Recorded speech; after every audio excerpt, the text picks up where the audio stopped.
And welcome, everybody. This is Joey with HBYOB, and to my right, I have my friend Chris here. Say hi, Chris. What's going on, y'all? And one more to my right, your left, I have Mark. Say hi, Mark. Hello there, but I think we're both to your right. Well, yeah. That's why I said my further right. Both rights. To my left is a bunch of shit. Oh, yeah. Oh, we're gonna get kicked off already. We Is this supposed to be a family show? Yeah. Oh, okay.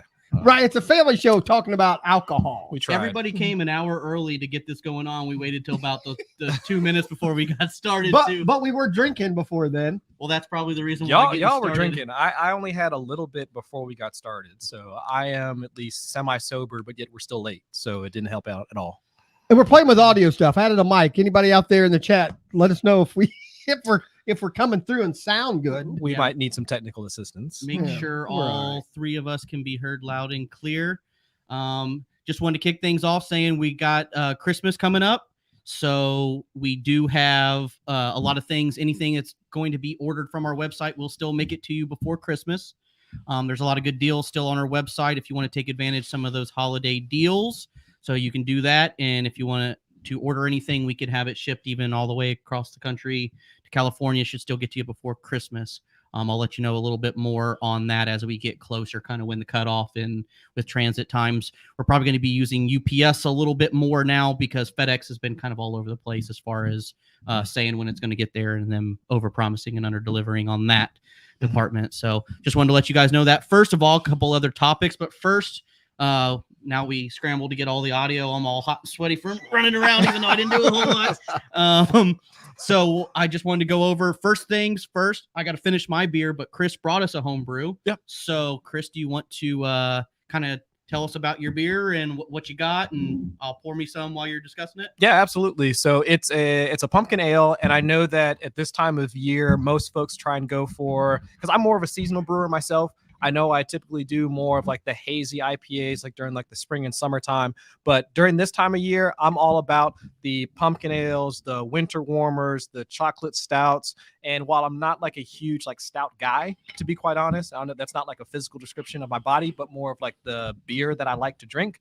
I do tend to gravitate more towards those pumpkin ale like types of things. So I remember back at like your old house, like over in Riverside, man, like we used to put together beers like this, and I would be the one like, having like, pumpkin like in the mash like type of thing, and I still gravitate towards those types of beers. So I put one together, and like I really enjoy this beer because not only do you get the pumpkin flavor, but on top of that, you get the spice that typically comes with like what you think about this time of year. So you've got cinnamon, you've got allspice, like ginger, and like just all those like bits and pieces that really make it feel like the beer that you would like to drink this time of year. So I typically enjoy it. And also with my palate, like I'm not trying to knock myself out after just having like 2 or 3 of these. So it's around like the 6.1% ABV. So like fairly sessionable. So yeah, it's just, I love this recipe, but I don't think I probably brew this like, all the time, like throughout the year. But so it's good enough for now. I actually tell a funny story about, I think it's funny, about the last pumpkin beer. My first and last pumpkin beer I ever brewed was with you. Oh yeah. I razzed you nonstop when you were cutting the pumpkin up, baking it in the oven, putting the cinnamon and the spice and everything all over it. And I'm dude, I got mine out of a can. And I razzed Chris to no end about him going through all those steps. And my pumpkin beer was horrible. It's probably top 5 worst beers I've ever, might be top 3 worst beers I've ever brewed. And what I learned was it had a piece of pumpkin pie on the can. I didn't realize there was no spices in the pumpkin puree. So what happened was I basically had an earthy pumpkin, and it was all hazy and brown. It looked like mud, but it didn't have any of the cinnamon, nutmeg, anything in it. Yeah. And it was it was. So you added no spices, thinking it was in the already. I thought it was already in the pumpkin. Like that's why I was razzing Chris. I'm like, dude, look at you. You got half the kitchen cabinet open. You got my whole kitchen cabinet open, sprinkling all the stuff in there. Oh, and here I am just scooping it out into the boil. And he even roasted his own pumpkin. Yeah. And so I was razzing, and then we drank the beers, and his absolutely blew mine away. You put me into pumpkin beer retirement because my pumpkin beer turned out so terrible in comparison to yours. I think that goes back to brewing beer. Every step, I think if you pay attention to every single ingredient, that's good. the beer should taste better, right? I Mhm. mean, Yeah. it's to me, it's like cooking. You know, Well, there's a I point where learned a you go- long time ago if you use the best ingredients and if every part of the step has flavor, when it's all together, the flavor should come together more. Mhm. I would assume home brewing's the same way. If the pumpkin is real Yeah. or fresh and all that, and the cinnamon maybe it's even fresh ground, I would assume each step you could see a difference. So Yeah. Well, my big thing is there's a point where you can, like, if you want to compare cooking, there's a point where you overdo it.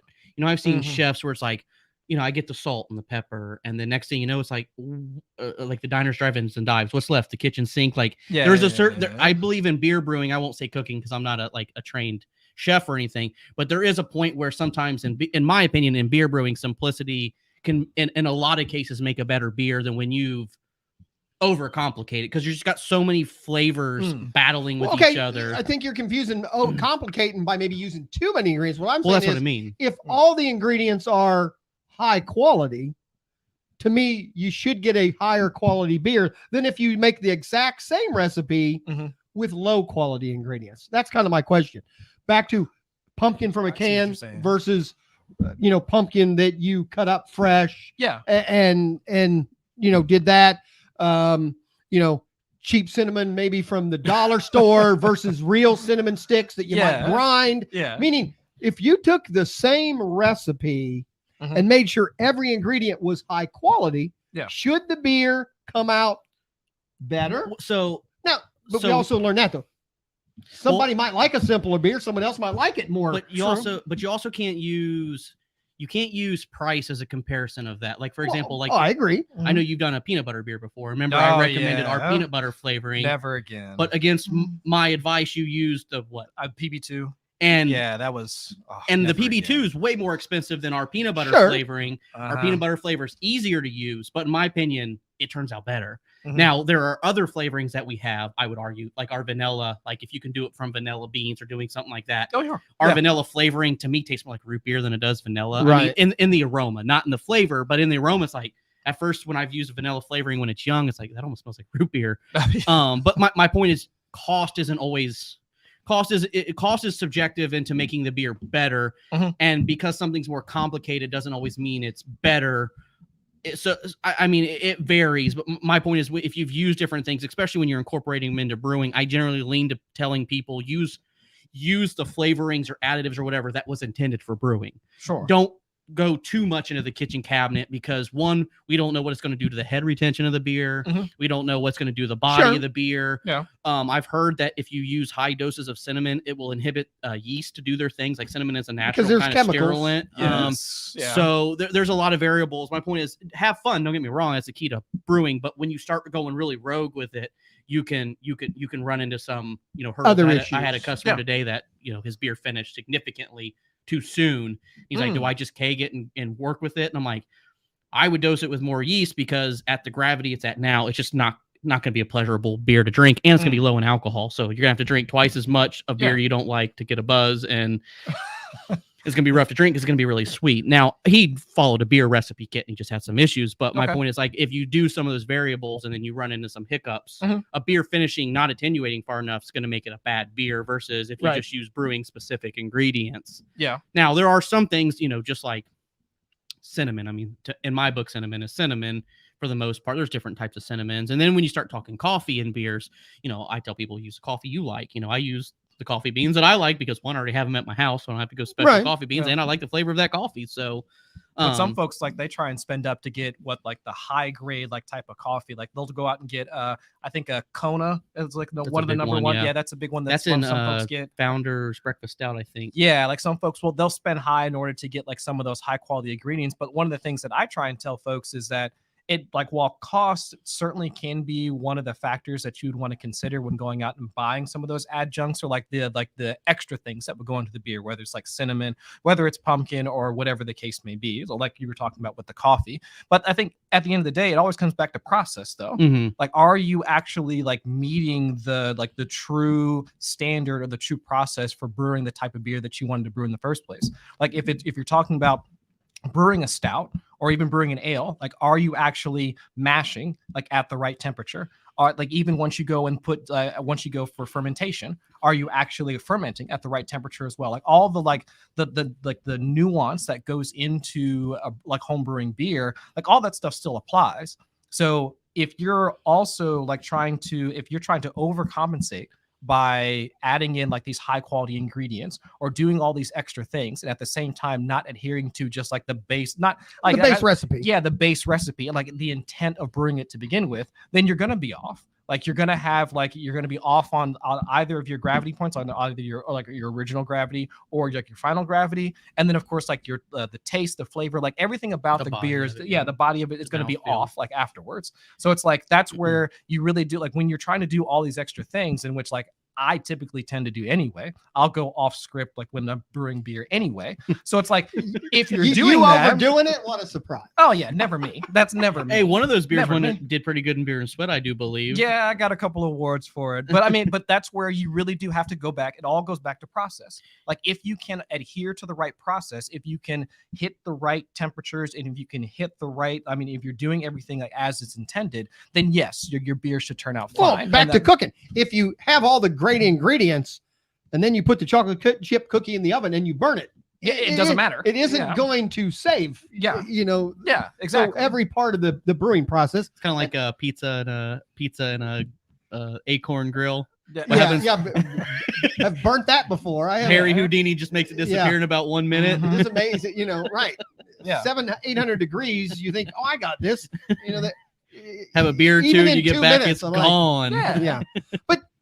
But for instance, just because I said chocolate chip cookie, that is one of those things similar to brewing, that just the difference in the chip, meaning a high-end piece of chocolate in a chocolate chip cookie, makes that cookie taste different. It does. Than if you're using dollar store chocolate chips. Now I could also argue even like the size of the chocolate chip makes a huge difference. Like I don't like the huge chunks of chocolate in there. I prefer like smaller. the teeny I ones. agree. Yeah, I prefer like M&M, or what are they? Are they M&Ms? The minis. The mini M&Ms are phenomenally better than the standard. In a while. But yeah, like Reese cups. If like Reese cups, when you get them in those eggs, no, thank you. But really? I like those. But what I'm saying is ingredients, even in beer, can make a difference. Yeah. Yes. Now back to this. So I did want to comment on this. I get the pumpkin. A good smell. I don't get as much cinnamon as I was hoping for. Other than that, I'm going to give you 4. I think your nose is stunned to cinnamon, because that holiday lager we had from Warped Wing, you said exactly the same thing. I know. It was there though. I like a good cinnamon winter beer. Is that even a word? I don't know. We need to pull Webster out on that one. Yeah. Jamie? No, I couldn't use Webster because I can't spell it either. If you can't spell the word, I can't spell dictionary. It doesn't work. You can't use it. But it's good. I appreciate it. I like it. It is a few weeks old, so that might be part of the reason. Be on its side though. Yeah. It's got good clarity. If there was anything I would comment is, I generally tell people I don't like pumpkin beers. And it's because Southern Tier, I think, makes one of the more popular ones out on the market. The pumpkin. But it's like you said, it's like 11%. Yeah. It's like 10 or 11%. And the problem is they put so much. It gets that high to me. The flavor's no, it's gone truly anyway. like they put pumpkin pie. I get it. It's like drinking pumpkin pie, but it's like a pumpkin pie smoothie. The viscosity of it's thick.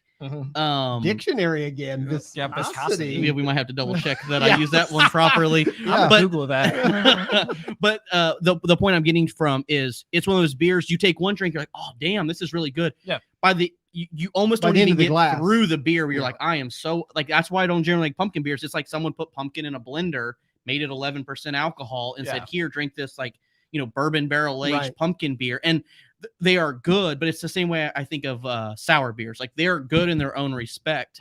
But when I want the beer I strive to brew is the one that I could start my day drinking it and I could end my day drinking it. It's not like a specialty beer. Like I had a long time. Remember the Young's banana nut bread beer? Oh, I saw that at the store the other day. I don't even know if it's made by Young's anymore, but it's a banana nut bread beer. And I drank one. I'm like, oh, this isn't as good as I remember it. This is really, really good. But I did not get a second one that day. It took me 6 different days to drink the whole 6-pack because I've been there. And that's how I feel about pumpkin beers. To me, the perfect beer is a beer, like I said, you can drink throughout the whole, or not throughout the whole day, but drink in one session. Well, you don't but need it- you don't So need to we ain't get in a our flight 20s anymore. I'm not doing that. Yeah. I Well, can't but do see, that I'm one of anymore. those that a heavy beer or a beer that's more flavored, I'm more likely to drink in the evening by itself Mhm. than I ever would with pizza or a burrito or, you know. Yeah. I don't want a high flavored beer when I'm eating. Yeah. No, that's a dessert beer for But, me. Like that's what I consider this. To be. Yes. Yeah. You know, this is definitely something 9 o'clock at night, second half of a football game. Do you, That's do you exactly what I do. Yeah, That's you exactly know. what I do. so my buddy Frank that I went to high school with commented pumpkin beer, one per year for me. What's one of your favorite pumpkin beers there, Frank? Do you have a recommendation that I need to try? Yeah. Or type you it agree in- with me on the Southern tier? If you can throw that in the because chat I there. just bought 3 winter beers that I brought here. Now, like I said, the first one, I like the cinnamony allspice. You need part. to stop using that word. Cinnamon. That's not a It word. sounds like something Mary Poppins would Okay. say. That's not a word. I'm just saying. But the first one we had, it didn't have enough spice to me. Not enough cinnamon.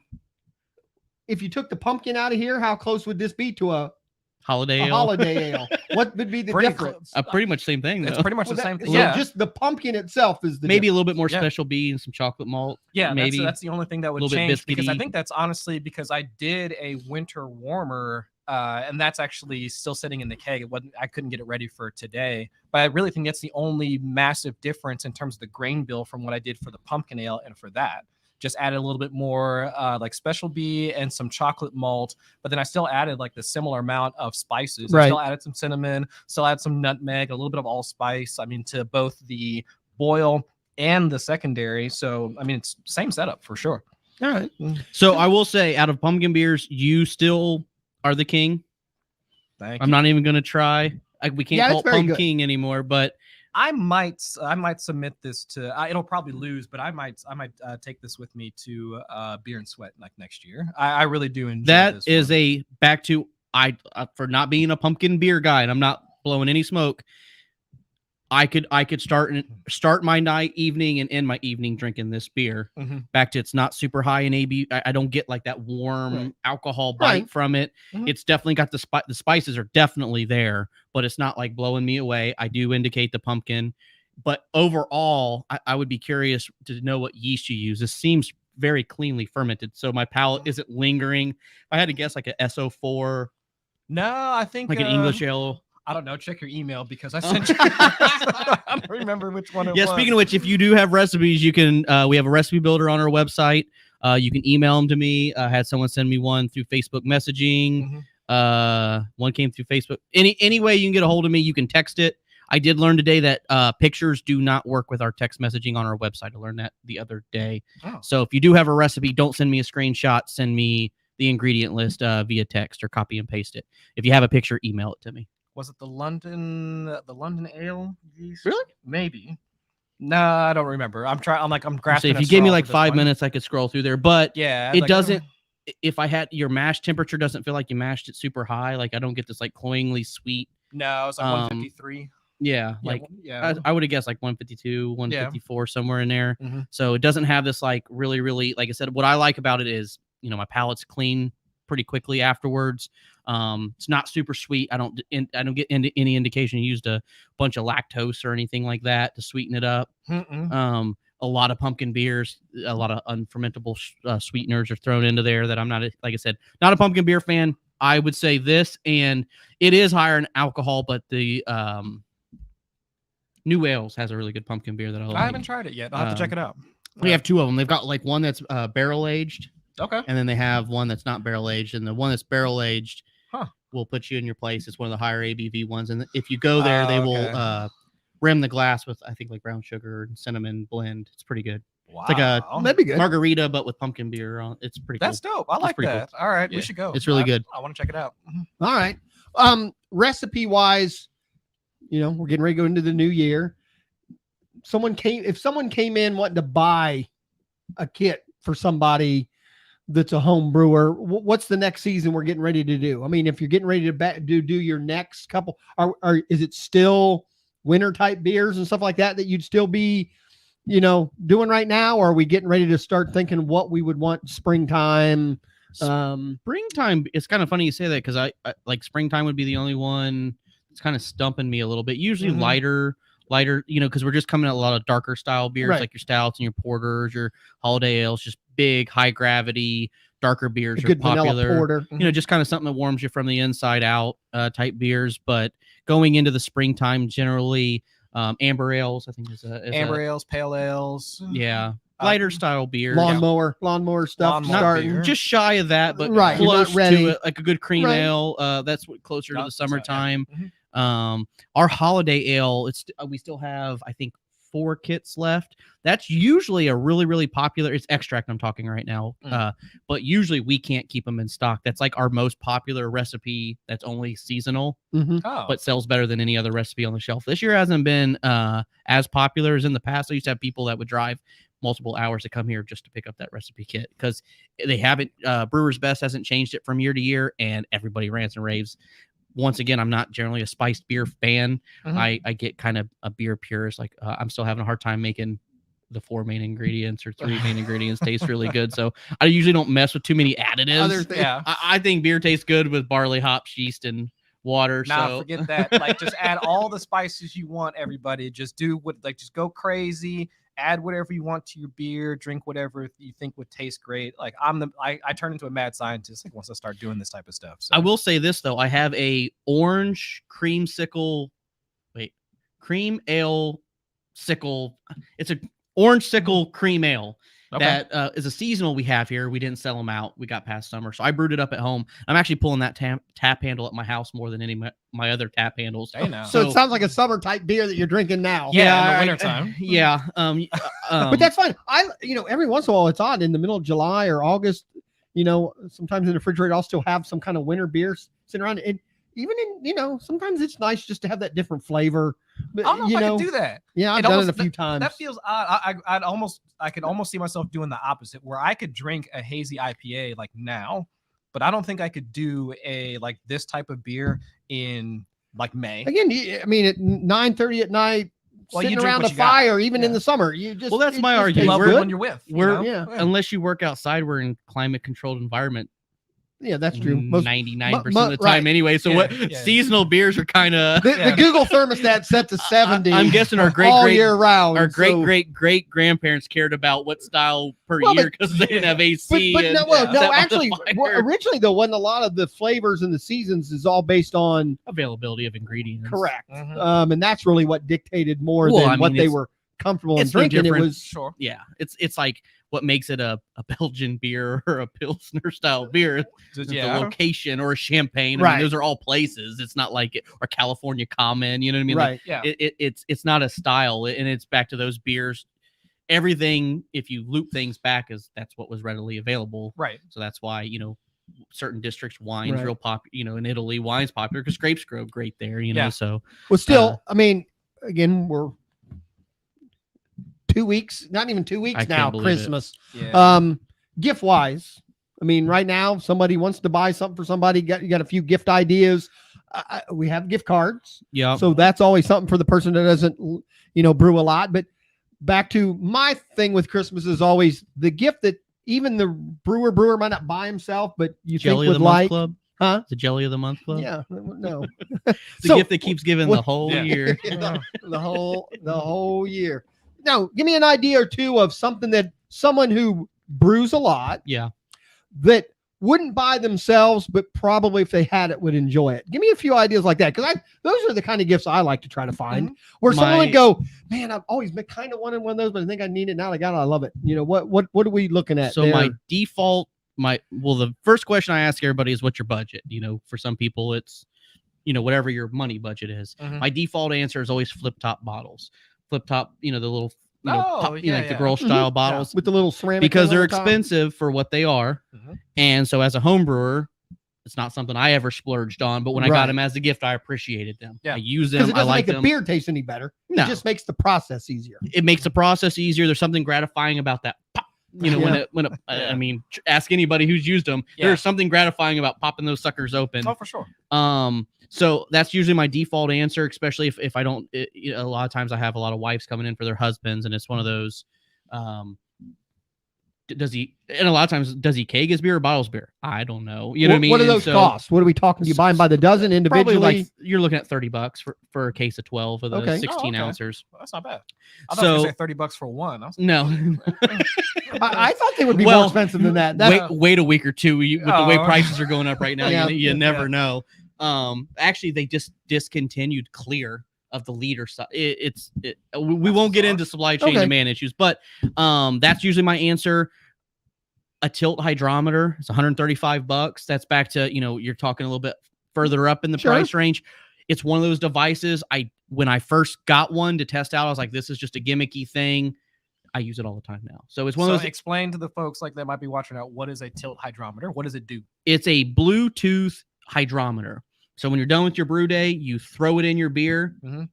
No need to take any gravities. You open up your phone and it tells you you're running gravity at all times. Hey, Christina, if you're Yeah. watching right now, I'll send you the link, Christina. could you please? I'm just okay. And you said 130?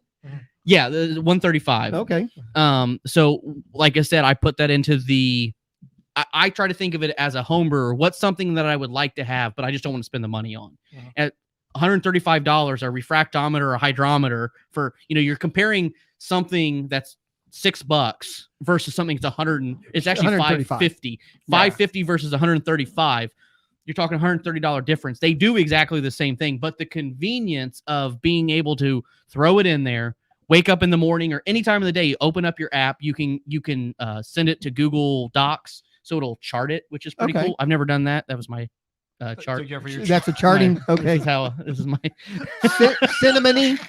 If you're charting the cinnamony taste. You like that, didn't you, Chris? I love it. You being a math guy, I figured you'd appreciate the way I love the way so- I use my graphing calculator so here. If you're ever doing, It's actually like this. So what's like what's the game where It's you like going down there when you travel down there instead of over there. Right. What's the game where you have to like act out like stuff on the board or whatever? Charades? Charades. Yeah. If you're ever doing charades, I'll now know Now, what you right. mean by charting. Charting. It's All right. So So this is my we- bar graph. This So is right my now line graph. you've given me a $30 idea, $135 idea. Let's go in the middle there. What do you got? 100-ish dollars. I would say there in the middle, it's back to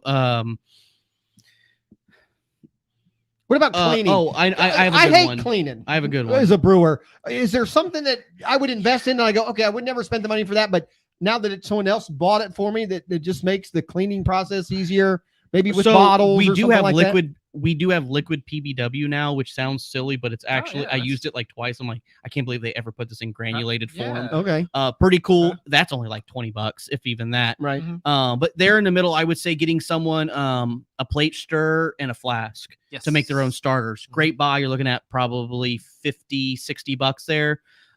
Great gift because it's back to I made a starter for years in an old growler, and I just pick it up every now and then and swirl it around. Throwing it on a plate stir is quite gratifying. It's like watching your beer ferment, and you're looking at like the $60 range there. Speaking of growler, only because you said it. Oh, sorry, Chris. Yeah. Do you carry I've never paid attention. The growlers that you can pressurize don't work. That Don't was- like them. I hooked Chris's wife up, I think, last year on that gift. I didn't get it for her, but she said she wanted to get it for him. How many times have you used that growler? Be honest. Like maybe 3, 4, 5 times. somewhere in Yeah. there. So no, because it's not. I try to. It sounds biased, but I try to gift things that people will use frequently. I got you. And I don't mean like as a slam, like, oh, you don't use it, No. whatever. But what I mean, like, when I think of gift ideas as a home brewer, that's a great gift.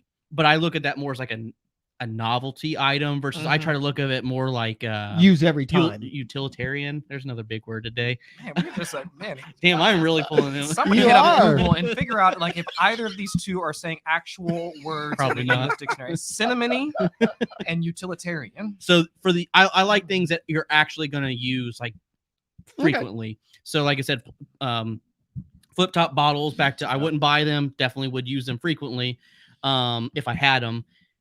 And then the plate stir back to I didn't do it for years, but every time I make a starter now, I throw it on a plate stir. Yes. Every single time now. Yes. And then the last thing would be a tilt hydrometer. Same thing. When it's not the only time I don't use the tilt hydrometer is either I've had a few beers and I forgot, or So every day.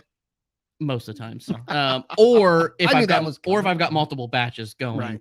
And the cool thing is I've learned that it even works with pressurized fermentations. Yeah. So like I said, the nice thing about the tilt hydrometer is you throw it in there. And truly, you wake up. For me, I'm too lazy to set it up on a computer.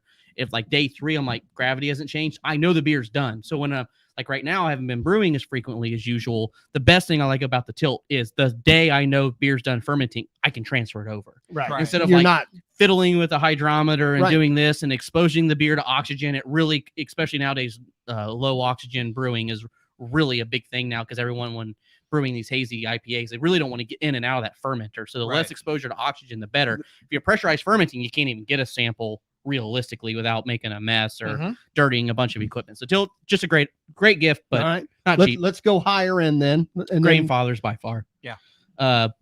You're looking at $1,000, or they're not $1,000 anymore. The price just went down on them. They are for sale on our website. Still going into Christmas. I want to say you're looking at like $700 or $800 there. They are, once again, if that's, I always joke, as a money no object brewing. I have one here. I have one at home. They're just a great brewing system, great warranty, commercial grade. If anything breaks with them, they fix it. But once again, how much of a learning curve is it to use it? Is there? So it really, the first time I was intimidated by it, but just like kegging, once you do it once, twice, you get the hang of it. It's no different than regular brewing. There's just some pieces and helpful tips that I will help people out with that the first time kind of kicked my butt. Like the little O-ring that you slide down in the mash basket can be quite agitating till you learn. Just a couple squirts of Star sand on the inside, and it acts like a lubricant. Slides right in there. But quick question. How much different is it than using, because I got the mash and boil, and I love using that system.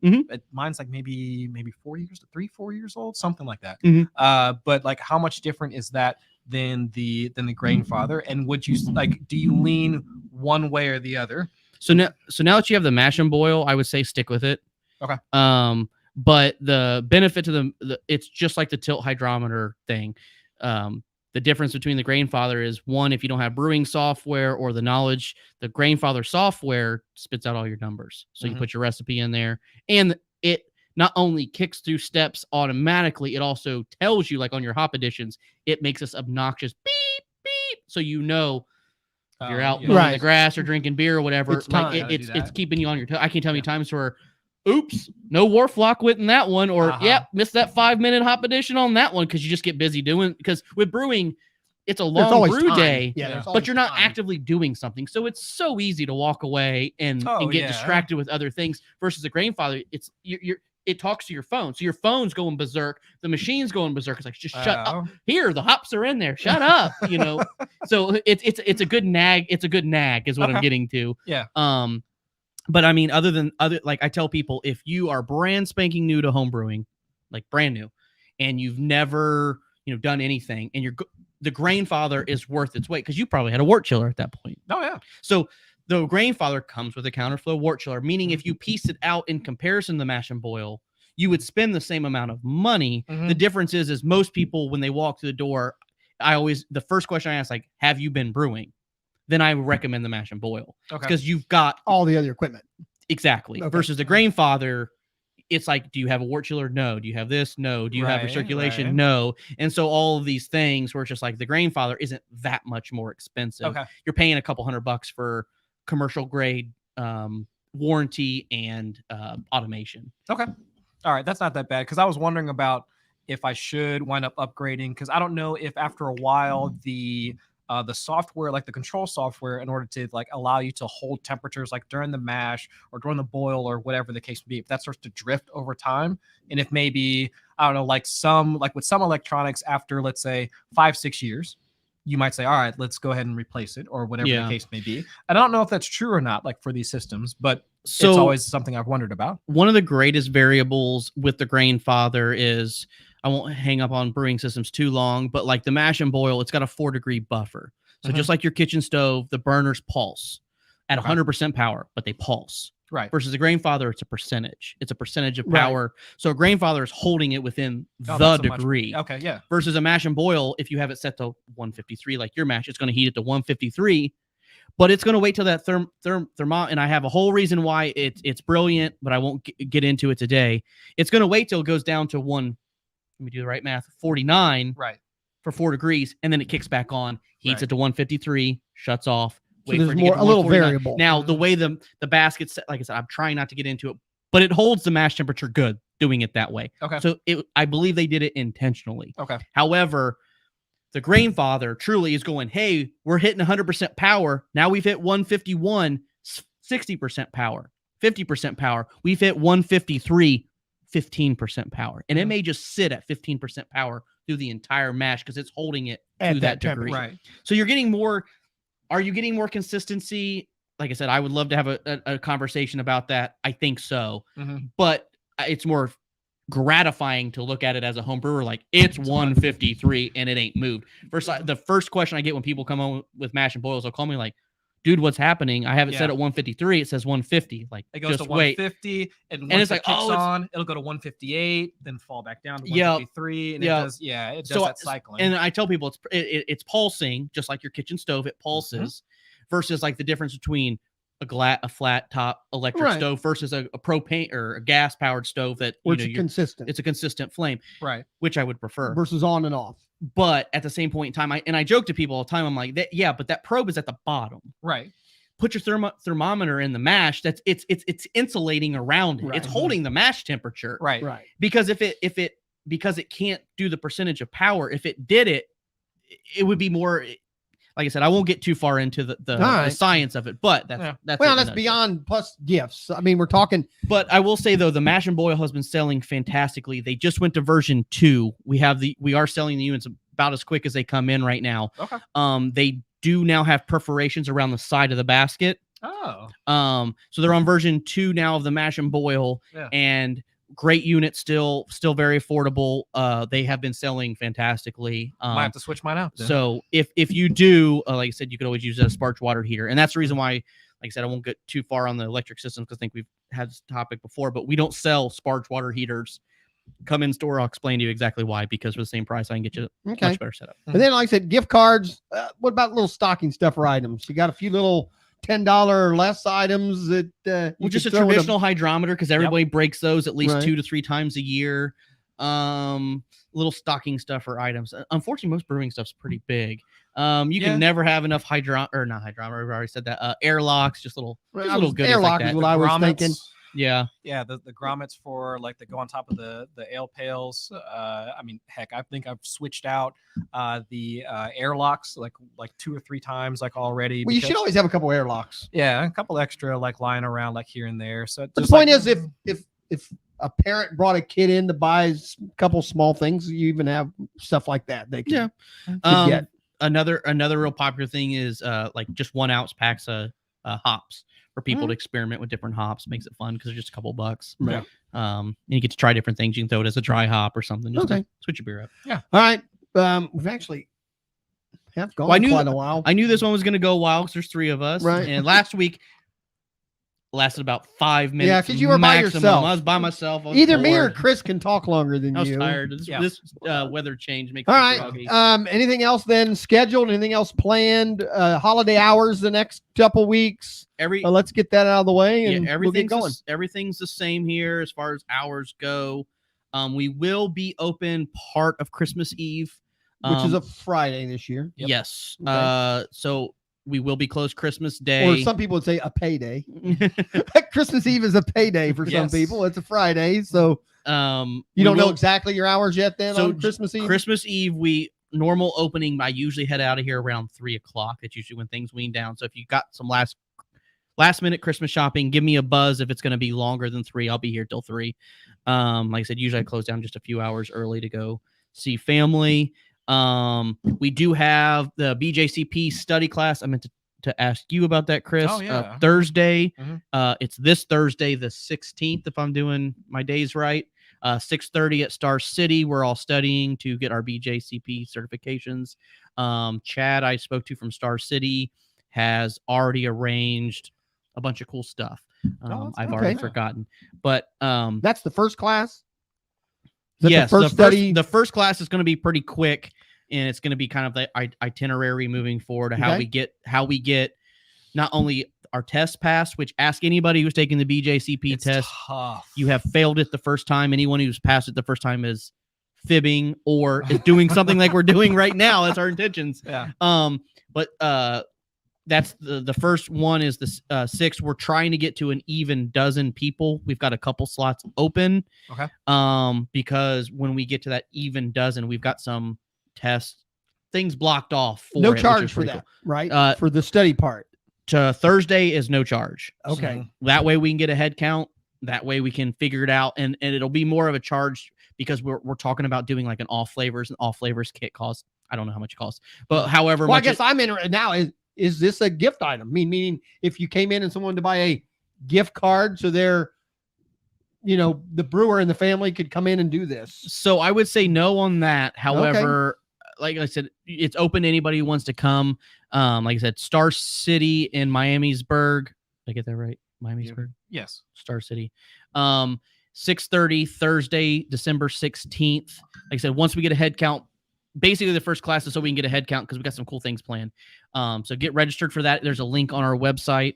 Like I said, we have a couple slots open. I was going to convince you to come, Chris. All right. And then that way we can get our CP certification. That way next year So we can yell at the we judges. can make judge sure each other. we can make sure the competitions are not rigged. Yeah. Not really. No, this beer's terrible. No, I just want to pass the test. Will this be this Thursday? Will that be it then until after the first of the year? You have to communicate with Chad on that. I'm Well, just disconnecting getting a an little idea. bit there, Okay. but I will be there 6:30. Shit, I lost it. Yeah, I completely lost it. All right. But once we get a head 6:30. count, there's some cool things. Oh, money. We'll discuss some money because there's some cool things that we want to do because we're going to get the test done and then the tasting and down the line. But the tasting, you have to get a kit and it costs money. So we'll discuss that. All right. No outside alcohol to Star City, everybody, please. So All right. we will provide the study materials and everything there for you, but just don't bring any homebrew to the brewery. It's against state law. So other than that, that's really all we got going on. Like I said, we can still ship anywhere you want, and I really think New Year's Eve, as of right now, similar hours, you think, or you don't know? We'll see how. That's a Friday, also. Oh goodness, yeah, they're on The same following one. Friday. New Year's Eve. If I remember, I always look at what I did last year, and I haven't got to New Year's Eve yet. So Okay. I do believe New Year's Eve, same thing. I think that's kind of a 3:00, and I roll out unless there's a constant Something stream going. of people. So like I always tell people, any days I close early, I promise I'll be here till 3. After that, you might want to call ahead. All right. Anything else? I think that's going to do it for me. I thank you all so much for coming out today, and I thank all of you for viewing us today. We plan on. I actually was looking at my calendar. We do plan on doing this bi-weekly. So I believe the 29th is the next. Okay. Right. We did it early because my son's birthday is tomorrow. So Right, happy we normally, birthday, Mitchell. Right, normally do Wednesdays. Yeah, we normally do Wednesdays, but my son's birthday is tomorrow, so not doing And again, it that. stop in the store if you do and you saw it. Let Joey know you saw the show. Topics, we're always interested in topics. You can email or if you want us to talk about something particular. That's what I did want to say is we usually do, because we have been selling quite a few of the complete brewing kits this time of year for Christmas. We usually do a intro to brewing class. So back to Christmas gifts. Okay. We do, no, I'm not talking the study class, like a beginners. I just got my beer kit. What do I do? Right. That is Step 2. Yep. That was step 1. What is step Now one was step two. step one was opening gifts. How do Step I two- use this yeah. thing?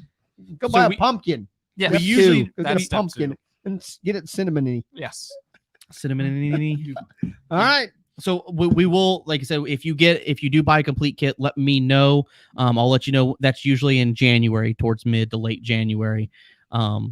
So we usually do a class with that, and we'll discuss the details of that. So if you bought one of those, or if you're planning on buying one of those, we didn't do it last year because of the pandemic. But this year we plan on doing that again. All right. Cool. All right. Well, thank you all so much. Until next time, with me is Mark, Chris, and Joey. Have a good one. Cheers, everybody. Happy holidays. Peace.